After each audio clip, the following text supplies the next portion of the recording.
मालकानगिरी हिंसा पीड़ितों बढ़िला सहायता राशि मुख्यमंत्री को धन्यवाद जणाइला बीजेपी। मालकानगिरी जिले में घटिथिबा सांप्रतिक अप्रीतिकर परिस्थिति एवं दंगा परी राज्य सरकार पीड़ितों बड़ घोषणा करिसेंति। एही परिप्रेक्षी में आज मालकानगिरी जिला बीजेपी तरफ एक सांबादिक सम्मेलन अनुष्ठित होई जाइछि। गत किछि दिन तले एमपीवी 26 ग्राम एवं राकालगुड़ा अंचल में जमी विवाद को केंद्र करी सृष्टि होइतिबा हिंसा पर मुख्यमंत्री मोहन चरण माझी सहायता राशि बड़ धरणर वृद्धि करिसेंति। पूर्व घोषणा होइतिबा 75,000 एवं 20,000 टंका बदल में वर्तमान समुदाय 4,65,46,269 टंकार सहायता राशि मंजूर करा जायछि। स्वर्गत लोके पडियामीक परिवार को दिया जाउतबा सहायता राशि 10 लाख रु 20 लाख टंका को वृद्धि करा जायछि। सांबादिक सम्मेलन में जिला बीजेपी नेतृत्व कहिसेंति जे मालकानगिरी बीजेपी टीम रो अनुरोध को रक्षा करी मुख्यमंत्री एही संवेदनशील पदक्षेप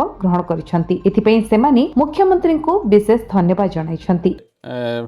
जो एमपीबी 26 नंबर गाँ एवं राकालगुड़ा जो स्वर्गत लाके पड़ियामीकर जमी को नहीं केंद्र करी जो गोटे अप्रीतिकर परिस्थिति सृष्टि होता एवं दंगार परिस्थिति सृष्टि होता से ही समय रे मुख्यमंत्री मोहन चरण माझी जी तरफ सेठारे अनुकंपा राशि 75,000 घर केति बाबद को एवं दुकान घर केति बाबद को 20,000 टंका घोषणा करते सही राशि को वर्तमान वृद्धि करी 4,65,46,269 टंका वर्तमान घोषणा करिसेंति एवं मृत्यु स्वर्गत लाके पड़ियामी परिवार को 10 लाख रु 20 लाख टंका सहायता राशि घोषणा करिसेंति।